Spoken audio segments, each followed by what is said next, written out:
Quite on purpose, Louis broke his promise to his wife and did not bid her a final farewell. Instead, he allowed his armed escort lead him away from the temple in which he had been imprisoned these past 4 months, permitting himself only a forlorn glance back, as if to say a silent last goodbye, just as a gentle rain began to fall.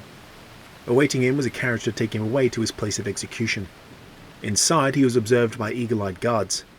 His household priest was there too, reading psalms and offering prayers, a great comfort for the few hours it took to navigate the wide boulevards and medieval streets, crowded by massed bands of sans-culottes and gawking Parisians. The grim procession trundled along at a leisurely pace, led by a band of drummers who beat staccato. So it was not until 9:30 that they reached the Place de la Révolution. Here too the crowd was nearly impenetrable. It seemed half of Paris had come to witness the morbid spectacle. The object of their gaze was a wooden scaffold erected at the centre of the square, manned by city executioner Sanson, his son and their assistants, and surrounded by guardsmen of the National Convention. Without wasting any time, Louis was plucked from the carriage and immediately surrounded by guardsmen who began to strip the former king. But he shook them off, managing the rest himself as his priest remained close by. When sufficiently defrocked, Louis was pinned by the same guards, who tied his hands and began to shave away at the back of his neck. None of this was gentle. Despite his protests, Louis was ignored. The priest consoled him, claiming that he now resembled Jesus, bound and broken before his crucifixion. This appeared to comfort Louis, who then relented. That composure he had maintained fastidiously since the revolution began, even here, in his final moments, did not slip. Arm in arm with the priest, Louis was led to the scaffold. Without a word he left the priest and continued alone up the steps. Atop the scaffold, Louis regarded Sanson, his executioner, and the guillotine for a brief moment. He then gestured for the drummers to give him some quiet. Against orders they complied. Then Louis addressed an expectant crowd with an uncharacteristically loud voice. "I forgive those who were guilty of my death, and I pray God that the blood which you are about to shed may never be visited upon France.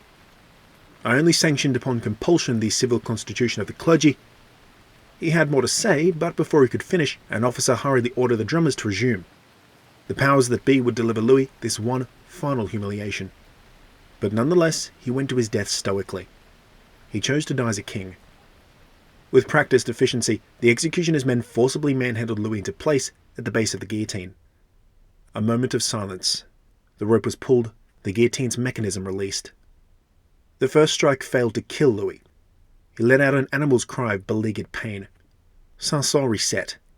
The second strike did kill Louis, but missed his neck, slicing instead through the base of his skull and into his jaw. The mutilated head rolled forward into a basket. Gripped by its greasy, blood-soaked hair, a young guardsman displayed the severed head to the crowd. And so it was that Louis XVI, of the House of Bourbon, father, husband, Christian, and king of the French, died.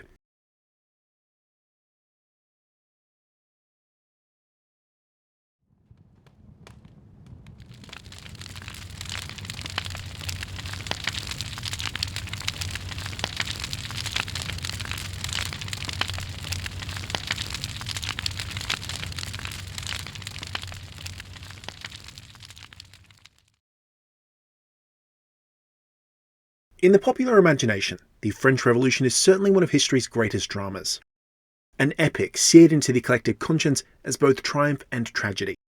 A story rich in depth and detail, an intricate tapestry woven of deception, of intrigue, of dissidence. The chaotic finale for the Kingdom of France. The full momentum of historical forces cascading down in a deluge that washed away centuries of privilege and perfidy. The unshackling of the common people, the emergence of the citizen, and the state run for and by them. A kingdom envied and esteemed, but afflicted by deep rot, where progress ran aground against the atavistic intransigence of the upper classes. A kingdom ruled not by a tyrant, but by a king not composed of the stern stuff of his Bourbon forebears. A guy in the wrong place at the wrong time, a guy who didn't have the answers. We have princesses, we have castles, guillotines, stabs in the dark, stabs in the back, pamphlets and parades, riots and revelry, war and peace. Pangs of conscience, hope and hopelessness. And what a cast we have at our hands. Heroes and villains aplenty, kings and commoners, priests and politicians, peasants and princes, statesmen and soldiers, philosophers and farmers, demagogues and despots. And yet, at the heart of it all is a confounding contradiction. how a republic founded on the principles of equality, liberty, and fraternity could fall prey to many of the same foils which undid the kingdom it replaced. Revolutionaries who had fought to banish terror to memory, only to deploy terror as their final resort to power. The irony of how a revolution could be sparked by intellectual ferment, but only sustained by popular upheaval, by propaganda, and by political violence. Taking a step back, the French Revolution from afar looks like one big confusing mess. And it is. If the tennis court oath was the starting pistol, and the establishment of the consulate was the finishing line, the revolution lasted about 10 years, all told. But its origins stretch much further back, as we shall see. Before outright revolution, there was a pre-revolution. And before that, a century or more of intellectual backlash and seething popular discontent slowly building to a boil. When revolution did break out, it was equal parts civil war, class conflict, and intellectual upheaval. Passing out some of the major threads that comprise this revolution is the point of this series. I'm going to give a blow-by-blow narrative history of the revolution, focusing upon the major figures and events of the period. I hope to give a bit of context to both the figures and the events, to give you a better understanding of just what was so significant about the revolution. In so doing, I also want to challenge the narrative of the revolution we take as given. You know, the usual oversimplifications.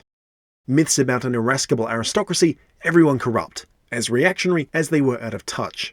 A king who was both an absolute ruler and an absolute tit. Indiscriminate violence, any and all given to the guillotine as the revolution began to devour its own children. Principles abandoned for pragmatism at the first hint of trouble.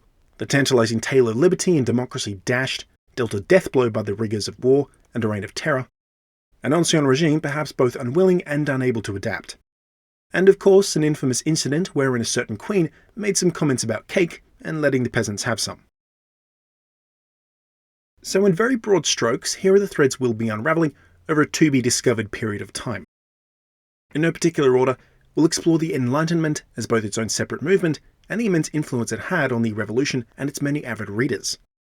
We'll see the literature, propaganda and philosophy that at once inspired the revolution and propelled popular intellectual fervour to see the whole thing through.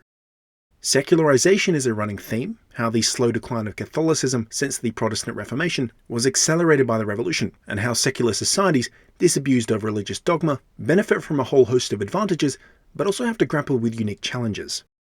We'll look at citizenship, not only its origins and implementation during the Revolution, but also in how citizenship emerged as a modern-day civic religion. From a similar point of view, how politics pertain to everyday life. How the promises kept and met affect support for those in positions of power. Personal liberty and political democracy are also major threads, leading into questions about the nature of popular rule and the consent of the governed.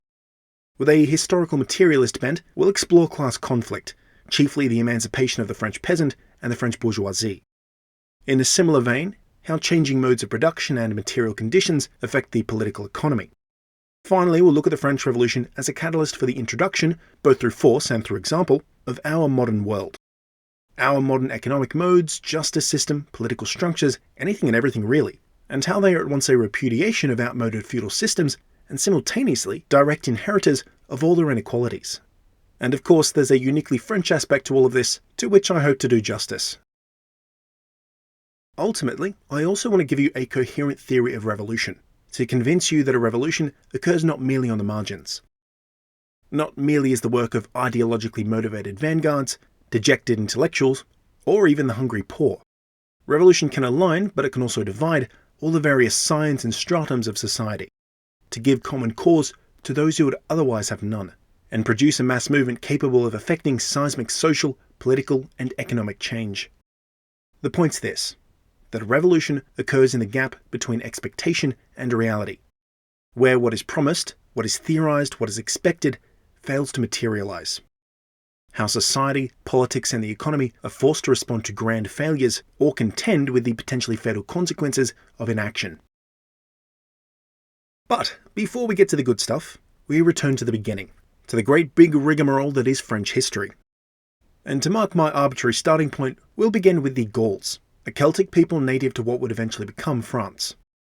The term Gauls corresponds to a common cultural, linguistic, and religious heritage shared by the many tribes, chiefdoms, and petty kingdoms that once occupied what is today continental France, northern Italy, the Low Countries, and some areas east of the Rhine. Greek and Phoenician colonies in the south of France, the greatest being the ancient city of Massalia, now Marseille, provided some of the first sustained peaceful interactions between Gauls and outsiders.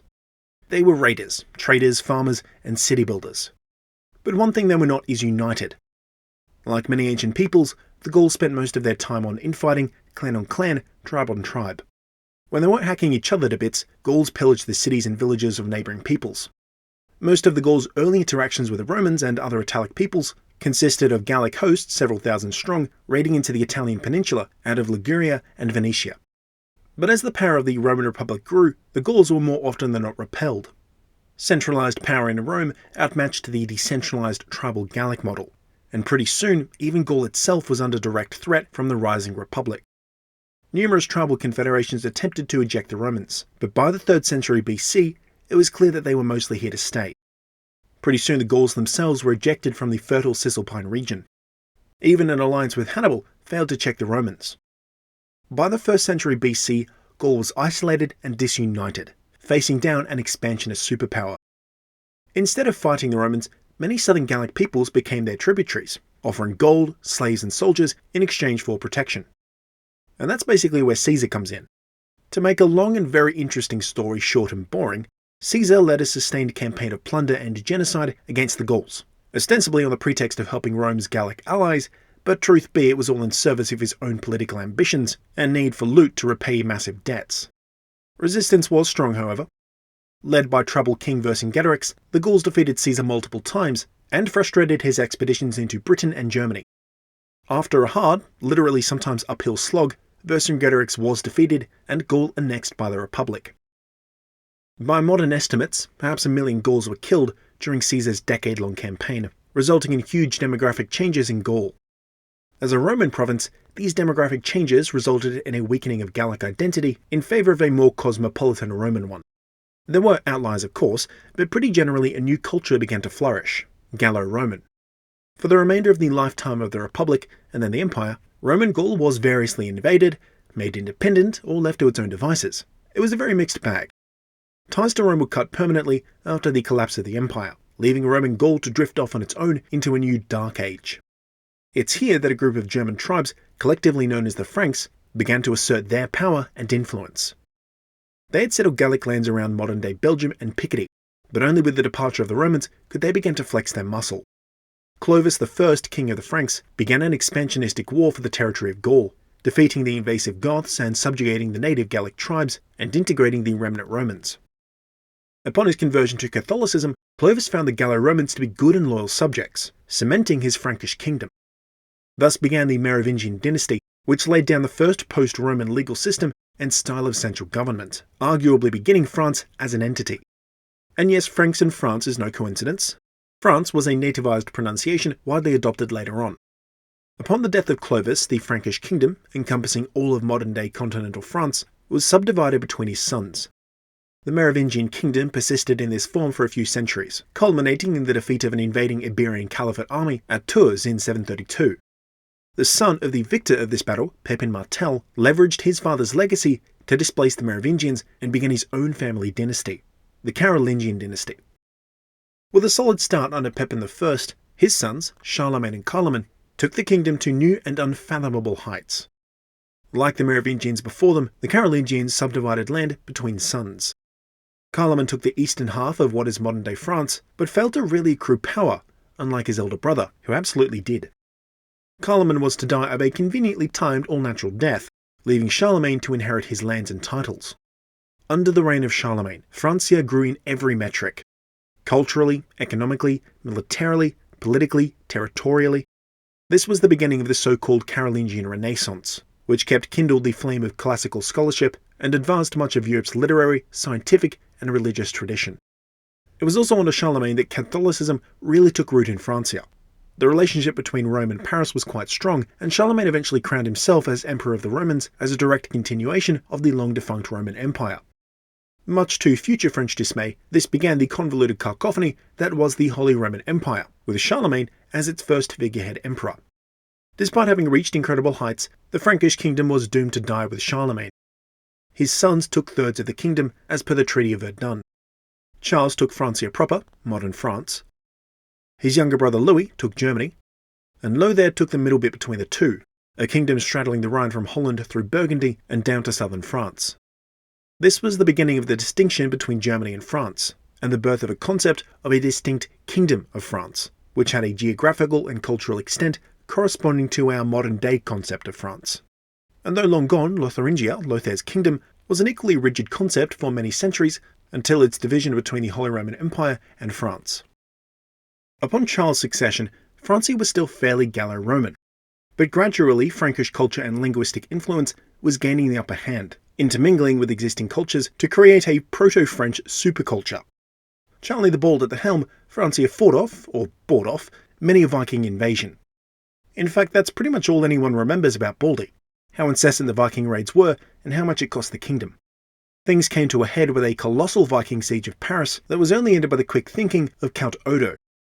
Now, like the Merovingians, the Carolingians were doomed to be outshone by a brighter dynastic star. In this case, Count Odo and his brother Robert, who co-ruled for a bit. This began the Robertine dynasty, which held the throne until the mid-900s.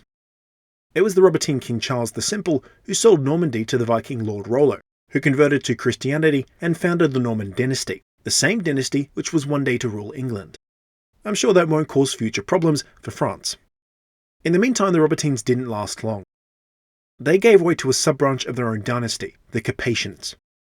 The Capetian dynasty are the progenitors of the Kingdom of France, or perhaps more accurately, the Kingdom of Paris, because their lands and titles were chiefly in and around the Ile de Paris, giving them unbridled control of the most populous and profitable region in the kingdom.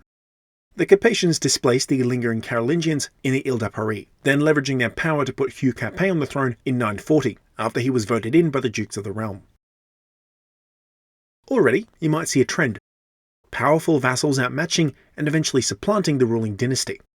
The Dukes of Francia controlled vast estates, roughly matching modern divisions of France. The ducal dynasties commanded great power and influence, and thus had nominal independence even within the supposedly unified Frankish kingdom. It was a constant struggle for the Capetians, keeping the dukes reined in, because left to their own devices, dukes sided with foreign lords, made bids for the throne, fomented conspiracy against the king, all very nasty stuff. But then again, many dukes were less worried about affairs at home and more about the promises of plunder, fame, and absolution to be won on crusade. Franks formed the core of the crusading armies for a few centuries. Under the Capetians, Francia was transformed into France, with recognisably French language and culture coming to the fore. But a unified cultural and religious heritage did little to ingratiate the dukes to the king. This really became a problem under Louis VI, who attempted to fight his way to a centralised kingdom.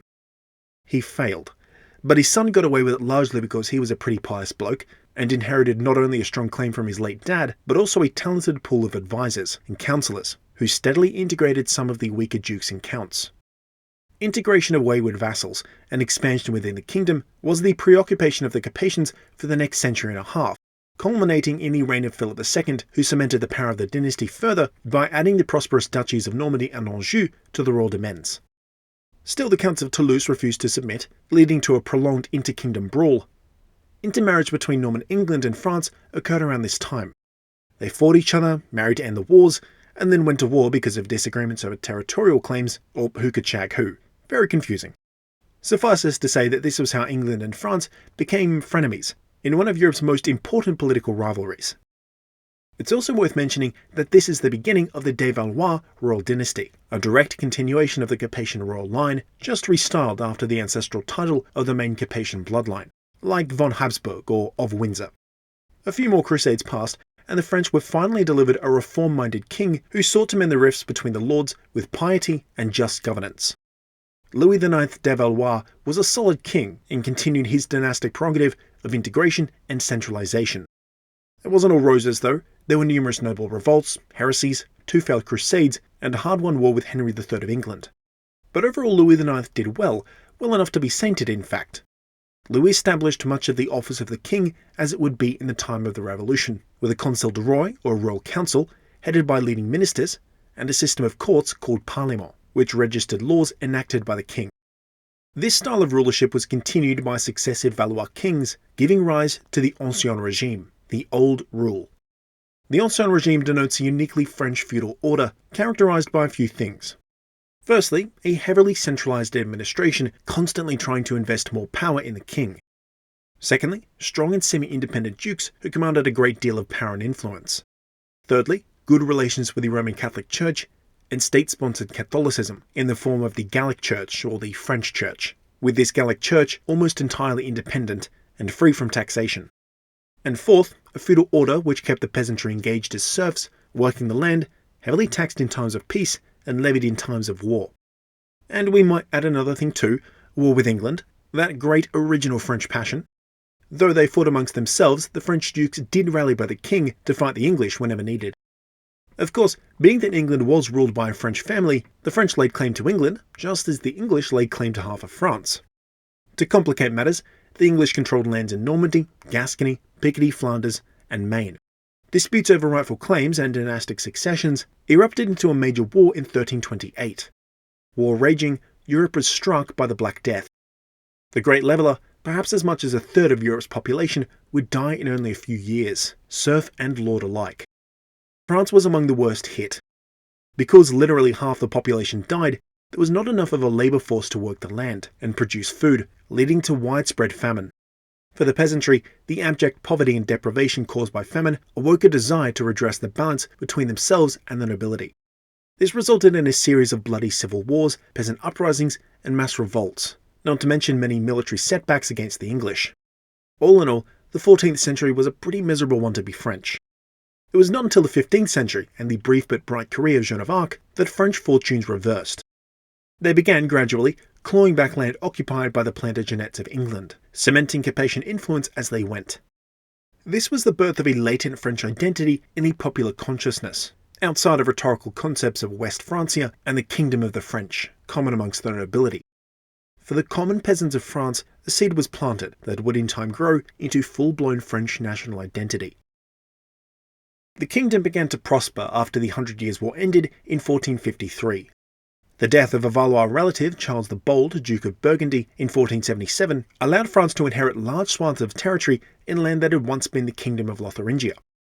Internally, Louis XI continued with a policy of centralisation, to varying degrees of success.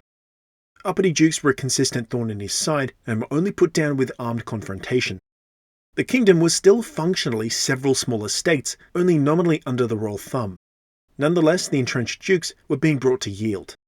With rich lands and a strong standing army, the first in medieval Europe, France began to flex its muscles. Pressing claims to the Kingdom of Naples, Charles VIII de Valois invaded Italy, sparking the Italian Wars.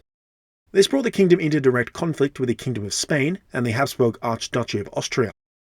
Things got very heated when the Spanish installed Charles V on the Austrian throne in 1521, essentially ensnaring France in a diplomatic and geographical vice. Without much opportunity for further expansion, therefore, the Valois resorted to expanding within France itself. A new round of centralisation underway, the Protestant Reformation hit France amidships, triggering the French Wars of Religion.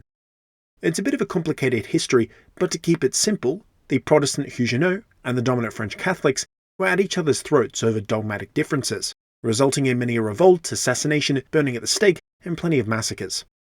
Henry III attempted to improve the situation, but half measures and poor choices proved his undoing.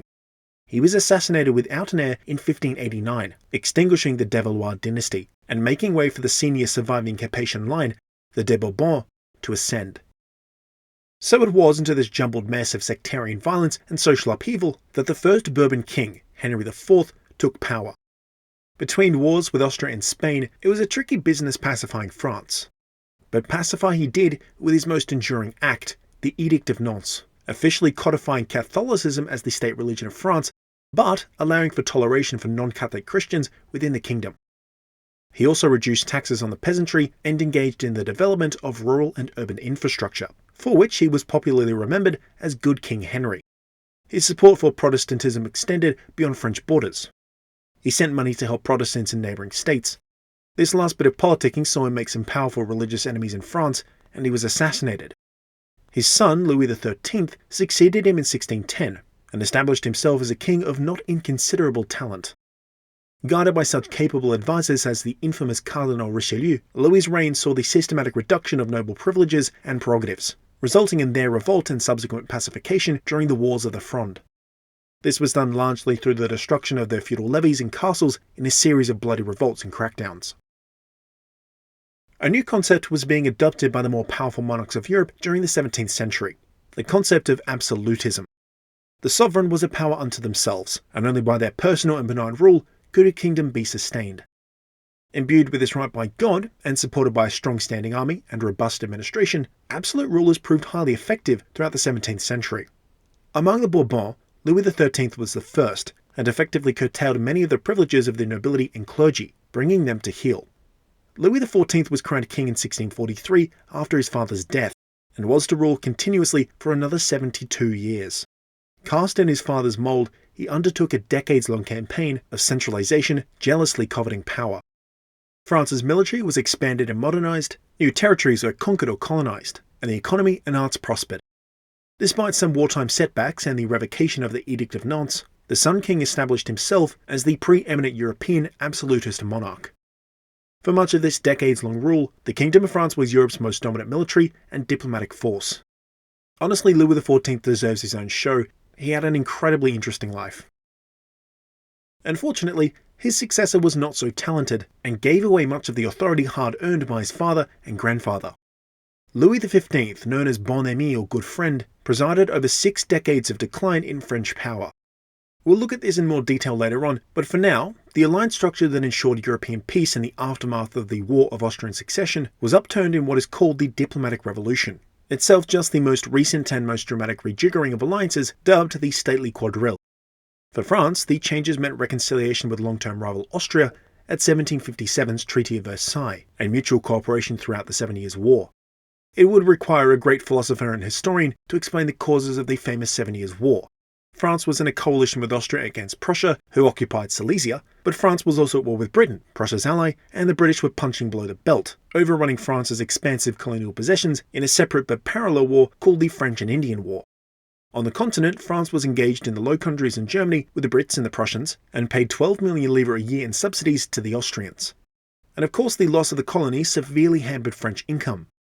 Eventually, France was forced to relinquish huge swaths of territory in the Americas to the British at the Treaty of Paris in 1763. Having taken part in a great war, the kingdom had nothing to show for it except for a massive national debt, diminished state revenue, and an ever-widening gap between rich and poor. But perhaps the greatest loss was to French prestige. The kingdom's honour was besmirched. With Louis XV's legitimacy called into question, the nobility managed to reclaim much of their lost feudal privileges and continued to overburden the peasantry with excessive taxation and economic exploitation. Debts soared, inflation grew, and stomachs continued to rumble.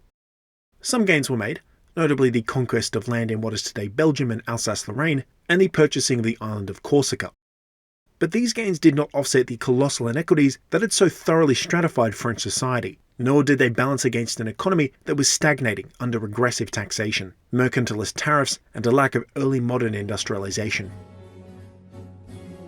From a modern perspective, we might say that the Ancien regime was poised to break apart, that its collapse was inevitable, overdue even. That's not quite true, however. The Ancien regime, even in the fraught decades before the revolution, seemed to the courts and kingdoms of Europe to be as strong and as stable as a stone wall, a model to be envied and emulated. But in the foundations of this wall, there was a rot, and before long, everything will come apart at the seams.